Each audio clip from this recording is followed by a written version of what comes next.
የቀደሙ የኢንትራንስ ኤግዛም ጥያቄዎችን እየሰራችሁ እጅግ በጣም የሚከብድ ጥያቄ አጋጥሟችሁ አያውቅም? ወይም ቀሎ ራሱ ግን ግራ የሚያጋባ ጥያቄ ሲያጋጥሟችሁ አያውቅም? ይህን ሁሉም ተማሪ የሚያጋጥመው ነገር ነው። የሚገርመው ነገር ኢንትራንስ ኤግዛም ላይ ከፍተኛ ውጤት የሚያመጡ ተማሪዎችን እዚህ ቀደም የነበሩትን እንኳን ብትጠይቋቸው ሁሉንም ነገር አውቀው አይደለም የሚሰሩት። አንዳንዴ ጥያቄው በተጠየቀበት መንገድ መመለስ መቻል በራሱ ትልቅ ስኮር እንድታመጡ ትልቅ ነጥብ እንድታመጡ ይረዳቸዋል። ሁሉንም ነገር አንብባችሁ ተረድታችሁ ጨርሳችሁ ጥያቄ ላይ ሲመጣ ልክ ልትሆኑ አትችሉም። አንዳንዴ ሚስ የምታደርጓቸው ነገሮች ይኖራሉ። በዛሬው ቪዲዮ በቅርቡ የምትፈተኑትን ኢንትራንስ ኤግዛም እንደዚህ አይነት ጥያቄዎች ሲያጋጥሟችሁ እንዴት በጥበብ መገመት እንደምትችሉ በደንብ አሳያችኋለሁ። ሊትራሊ ኢንትራንስ ኤግዛም ላይ መጥተው የነበሩ ሶሻልም ሊሆን ይችላል የናቹራልም ጥያቄዎች እየደባለኩ አሳያችኋለሁ። እዛ ውስጥ እንዴት አድርገን በጥበብ መገመት እንደምንችል ዛሬ የምናይ ይሆናል። የመጀመሪያው ጉዳይ እንዴት አድርገን በጥበብ እንገምት፣ ምን ነገሮችን እናደርግ፣ የትኞቹ ናቸው ስቴፖቹ ወደሚለው ከመግባታችን በፊት አንድ ከበድ ያለ ጥያቄ ሲመጣ ወይ ደግሞ ቀላል ሆኖ ግን ትሪኪ የሆነ ጥያቄ ሲመጣ ፓኒክ አታድርጉ። ይኸውላችሁ ያጋጠማችሁን ጥያቄ ያልመለሳችሁበት ምክንያት ወይ ደግሞ ለመመለስ ያዳገታችሁ የከበዳችሁ ምክንያት የተለያየ ሊሆን ይችላል። አንደኛ ረስታችሁ ሊሆን ይችላል። ስለዚህ ፓርት አንብባችሁ ግን ረስታችሁ ሊሆን ይችላል። የሆነ ፎርሙላ ተሳስታችሁ ሊሆን ይችላል። ማይነስ ፕላስ ገለባብጣችሁ ሊሆን ይችላል። ወይ ደግሞ ጭራሽ ስለ እንደዚህ አይነት ነገር ስታነቡት ዝም አይላችሁም ሊሆን ይችላል። ብዙ አይነት ኬዞች አሉ። ኢቨን ኢፍ አንብባችሁ እንደሆነና በደንብ እያስታወሳችሁ ግን ያ ጥያቄ ደግሞ ከባድ ሆኖ ሊሆን ይችላል።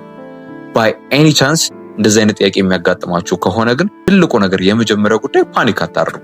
ባለማወቃችሁ ፓኒክ ከማድረግ ይልቅ ሂንት ፈልጉ። ጥያቄ ውስጥ እንዴት አድርገን ሂንት እንፈልግ ካላችሁ ፓኒክ ካላረጋችሁ በኋላ ሁለተኛው ስቴፕ የሚሆነው ኤሊሚኔሽን የሚባል ሜተድ አለ። ይህ ኤሊሚኔሽን የሚባለው ሜተድ ምንድነው? ምርጫዎች እንደምታውቁት አብዛኛው ጊዜ ከኤ እስከ ዲ ነው የሚሰጣቸው። 4 ምርጫዎች አሉ። እያንዳንዱ ምርጫዎች 25% ቻንስ አላቸው ልክ የመሆን ማለት ነው። ስለዚህ ከነዚህ 4ቱ ምርጫዎች ውስጥ ልክ የማይሆኑትን ማውጣት ማለት ነው።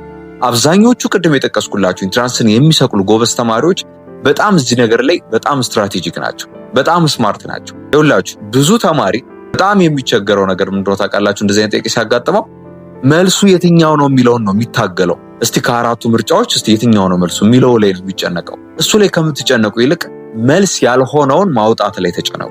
ለምሳሌ ትክክለኛ ኤግዛምፕል ልስጣችሁ። which one of the following is most likely to cause inflation? A. significant increase in the money supply. B. large increase in unemployment. C. sharp decrease in consumer spending. D.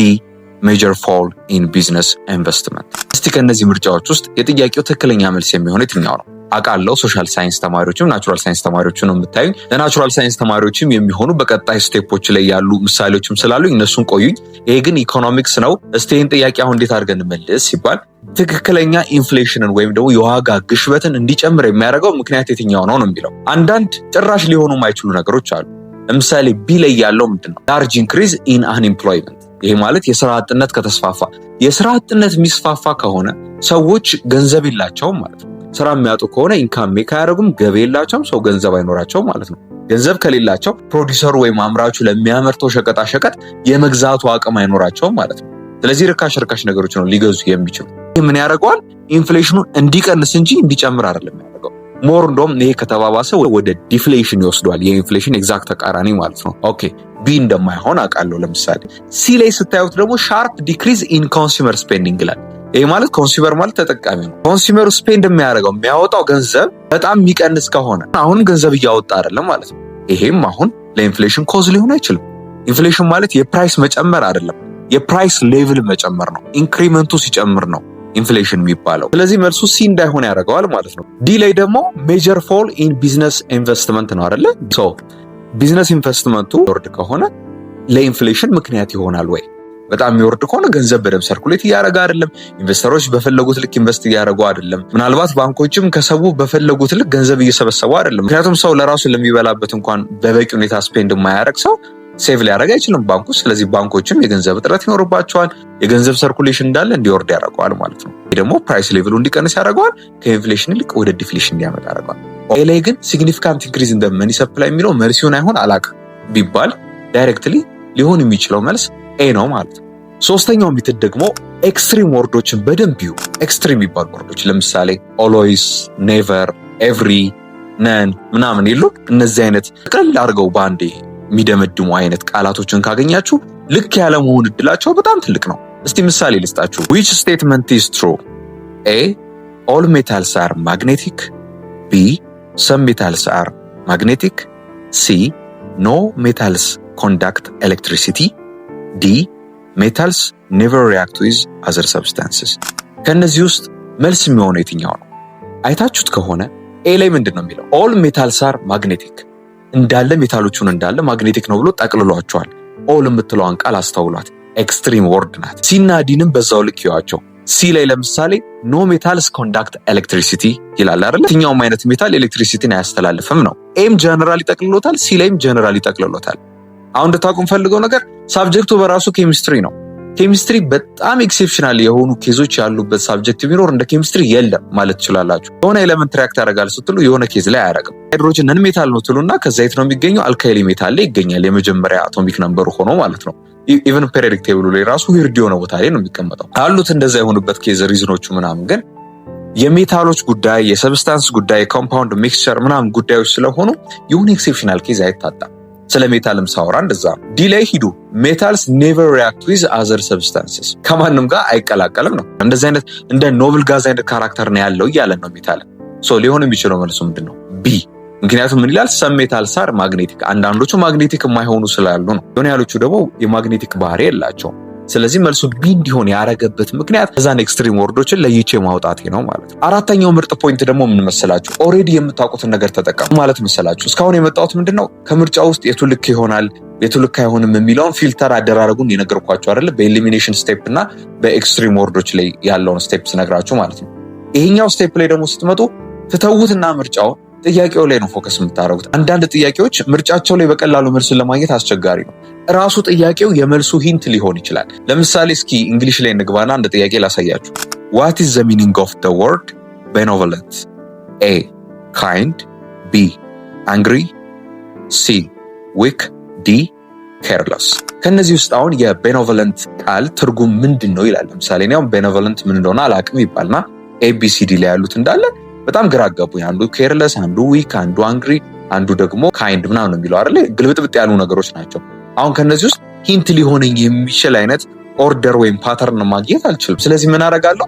ቤኔቮለንት ከሚለው ቃል ጋር ሊመሳሰል የሚችል ኦሬዲ የማውቀውን ቃል ልጠቀም። ለምሳሌ ቤኔፊሻል፣ ቤኔፊት ምናምን የመሳሰሉት ቤኔቮለንት የሚል አይነት ሳውንድ አላቸው አይደል? እስከነ አጻጻፋቸው ራሱ እስከነ ድምጸቱ ራሱ እንደዚህ አይነት እንትን አላቸው። ሶ አሁን እንግዲህ ኤክስኮሎን ይችላል ልሳሳት ይችል ይሆናል። ግን the best የሚባለውን ኤዱኬትድ የሆነ ገስ ለማድረግ ከፈለኩኝ ኦሬዲ የማውቃቸውን ቃላት እንደ ሶርስ እንደ ሂንት መጠቀም ይኖርብኛል። ስለዚህ ለቤኔቮለንት እነዚህ ቃላት ቤኔፊሻል፣ ቤኔፊት ምናምን የሚለው ሞር የሚሄድ ከሆነ ከመጥቀም ጋር የሚገናኝ የሆነ ፖዚቲቭ የሆነ ሳውንድ አለው። አንግሪ፣ ኬርለስ፣ ዊክ ምናምን የሚሉት አሁን የተለያየ ትርጉም ቢኖራቸው ሶስቱም ግን ኔጌቲቭ እንደሆነ ያስታውቃል።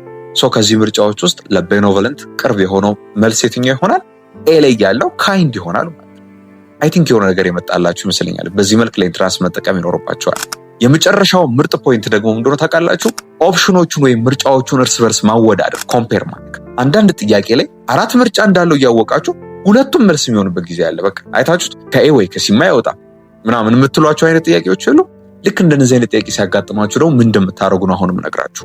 ከመንገሬ በፊት ግን እስቲ አንድ ምሳሌ ደግሞ እንጠቀም። ለዚህ which factor most directly affects plant growth? A, water, B, adequate moisture, C, color of rocks, D, shape of clouds። አሁን ለእጽዋት እድገት ፋክተር የሚሆነው የትኛው ነው ጥያቄው። ግን ፋክተር ብቻ አይልም፣ ሞስት ነው የሚለው አይደለ ቃሉ። ምሳሌ ጥያቄው which factor directly affects plant growth ብቻ ቢሆን የሆነ የሚሰጠኝ ነገር ይኖራል። ሞስት የምትለው ቃል ደግሞ ከምርጫዎች ውስጥ አንድ ብቻ መልስ እንዳለ ራሱ የሚናገር ነው። በእርግጥ ግን ለምሳሌ አሁን ጥያቄዎች ውስጥ ታያቸው ሲና ዲ እንደማይሆን ግልጽ ነው። ከለር ኦፍ ሮክስ እና ሼፕ ኦፍ ክላውድስ ምን ይሰራልኛል? ከፕላንት ግሮዝ ጋር የሚሄድ ነገር አይደለም አይደለ? ምርጫው ላይ ግን ያሉት ኤ እና ቢን ስታያቸው ዋተር እና አዲኬት ሞይስቸር የሚለው ግን ስታዩት ውሃም ለእጽዋት እድገት ያስፈልጋል፣ አዲኬት የሆነ በቂ የሆነ እርጥበትም ለእጽዋት እድገት ያስፈልጋል። ከሁለቱ ከኤ እና ከቢ ግን ለፕላንት ግሮዝ ለእጽዋት እድገት ምርጥ ሊሆን የሚችለው ምርጥ ግብአት ሊሆን የሚችለው የትኛው ነው? ውሃ ልክ ነው ለእጽዋት እድገት ቢጠቅምም እንኳን አዲኬት በሆነ መልኩ የማያገኙ ከሆነ ሊገላቸውም ይችላል። ከመጠን በላይ እኮ ዝናብ ዘንቦ አንዳንድ ዛፎችም ራሱ ይወድቃሉ አይደለም? ችግኞች ሊጠወልጉ ይቅርና ዛፎች ራሱ እንዲወድቁ ይችላሉ። አውዳሚም ሊሆን ይችላል። ስለዚህ አዲኬት የሆነ እርጥበት የሚያገኙ ከሆነ ግን በበቂ ሁኔታ ሊያድጉ ይችላሉ። ልክ እንደነዚህ አይነት ሁለቱም እኮ የመሆን እድል እኮ አለው ብላችሁ ሊያፈላስፏቸው የሚችሉ ፖይንቶች ሲኖሩ ለተጠየቀው ጥያቄ የትኛውን ስክት ሊልበት የሚችለው ምርጫ የትኛው ነው የሚለውን መለየት ማለት ነው። አይ ቲንክ በዚህ ቪዲዮ እንደተጠቀማችሁ አልጠራጠርም። ብልጥ ከሆናችሁ ቆንጆ ፖይንቶችን ኢንዲኬት አድርጌያችኋለሁ ብዬ አስባለሁ። እናንተ በራሳችሁ መንገድ ኢንተርፕሬት አድርጓቸው። PSP Pro Plus አፕሊኬሽን በእውነት አብዷል። አሁን በቀራችሁ ጊዜ ምርጥ ስትራቴጂክ የሆኑ ሾርት ኖቶችን መጠቀም የምትፈልጉ ከሆነ፣ የሚገራርሙ ፕሪንትራንስ ኤግዛሞችን መስራት የምትፈልጉ ከሆነ፣ ፍላሽ ካርድ የምትፈልጉ ከሆነ፣ ከ2005 እስከ 2017 ያለው ኢንትራንስ ኤግዛም ጥያቄዎችን መስራት የምትፈልጉ ከሆነ፣ ማትስ እጅግ በጣም የምትቸገሩ ተማሪዎች ማትስ ዱዌል ወይም ማትስ ፋይት የሚባል ጌም በጌም መልኩ እየተጫወታችሁ ማትስን በቀላሉ ባላችሁ በቀራችሁ 10 ምናምን ቀን ውስጥ አንደርስታንድ ማድረግ የምትፈልጉ ከሆነ PSP Pro Plus ምርጫችሁ ይሁን። አፕሊኬሽናችን አሁን ፕሌይ ስቶር ላይ ላውንች አልተደረገም። የምታገኙት ይሄን @ብርቱ ወጣት የሚለውን ዩዘር ኔም በመጠቀም ቴሌግራም ሰርች ባራችሁ ላይ ሰርች አድርጉት። ብርቱ ወጣት ወይም ክላስ ኦፍ ቤኪ የሚል የቴሌግራም ቻናል ይመጣላችኋል። እዛው ፋይሉን ታገኙታላችሁ። ከወዲሁ መልካም ፈተና